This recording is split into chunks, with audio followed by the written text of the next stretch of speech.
That's the thing about Fallout. It's a world bereft of beauty, of colour or life. But such is the power of that world, that there are a few other places we'd rather spend days and weeks and months exploring. So, Bethesda, ball's in your court. 6 weeks to E3. Do us a favour. There's millions of us ready, waiting to go back to the wasteland.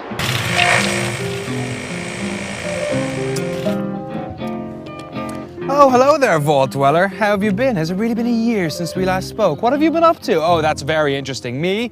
I've been wandering the wasteland. You know, killing raiders, hunting Brahmin, wandering the endless horizon, alone.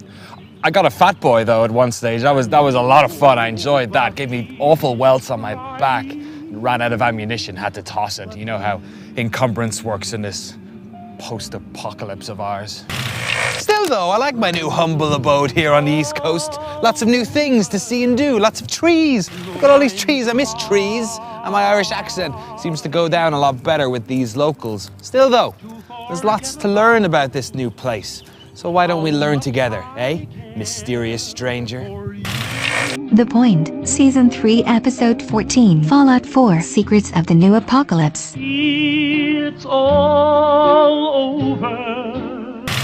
Okay, first things first, it seems all those leaks were true. Fallout 4 does take place in Boston, but it looks unlike any Fallout City we've seen before. Unlike DC or New Vegas, the Boston in Fallout seems to have survived the nuclear apocalypse rather well. Blocks upon blocks of buildings still stand. The statue of Paul Revere and Bunker Hill Monument remain relatively unscathed. Scholarly Square lives on. Even the USS Constitution, a vessel made out of timber, seems to have survived pretty well. Must have been the same guy who built Dinky the T-Rex. And speaking of green monsters, Fenway Park has been converted into Diamond City, a new township housing a noodle bar and a baseball memorabilia store, while Chemicare will likely soothe your longing for Jet. It's one part of a city that looks much more formed and livable than what we've seen before. Perhaps the Wastelanders here are much more connected with their culture and heritage than those who emerged on the West Coast. Outside of Boston, in the wider world, which we can safely assume is New England, sights are much more familiar. Broken electrical pylons, shattered highways, territorial mirelurks, Brahmin caravans, roaming protectatrons, vertibirds, and Mr. Handy pouring out sugar bombs, a baby's mobile made out of Repcon rockets, perhaps even wandering Deathclaws to run away from for the first 10 hours of the game.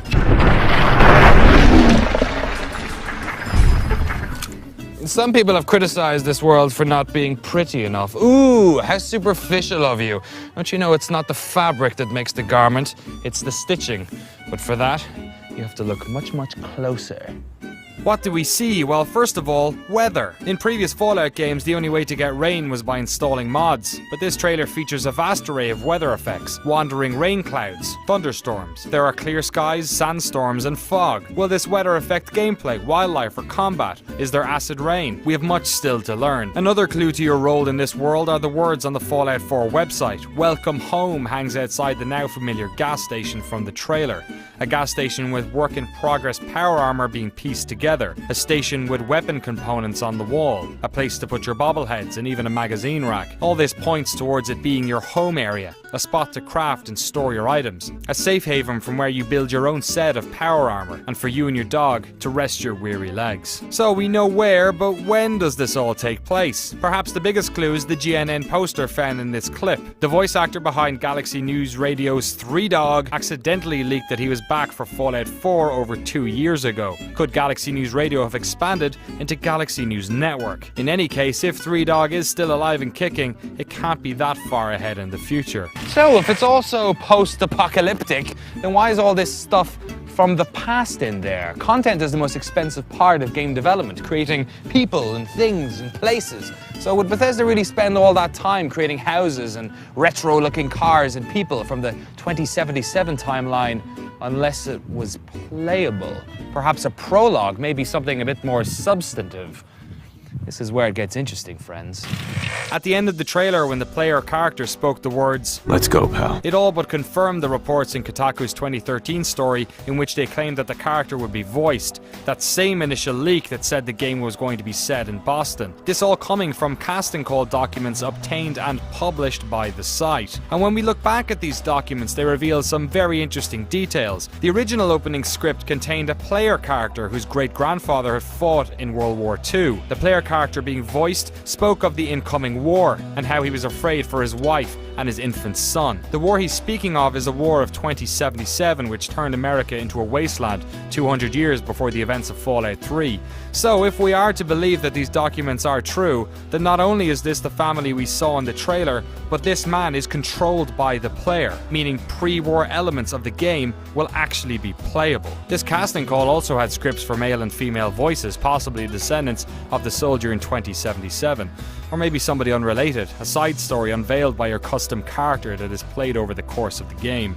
A game told from the perspective of two characters, divided by 200 years of nuclear death. But the biggest rumour hanging over Fallout 4 isn't when it's set, but when we'll be able to play it. If they follow the release schedule of Skyrim, which came out 11 months after it was initially revealed, then sooner rather than later. Bethesda certainly revealed a lot more than their far-flung teaser trailers usually do. A popular Reddit thread this week, which was posted last year, apparently by somebody fired from Bethesda, also points towards a 2015 release.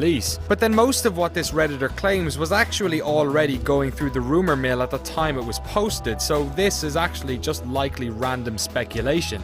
Regardless, common sense would put good caps on that long rumoured 2015 release date. It would certainly explain why it's already available to pre-order on Steam. But in the meantime, there's so many more questions about this new wasteland. Does VATS return? Is there dynamic leveling? Do the Yankees still exist? So many more questions and so many more answers to look forward to. But while we wait for them, let me first say thank you to all those folks at Bethesda. You've made this Vault Dweller and millions more around the world very happy indeed. It's time to stock up on Radaway, little buddy. It's time to go back to the wasteland.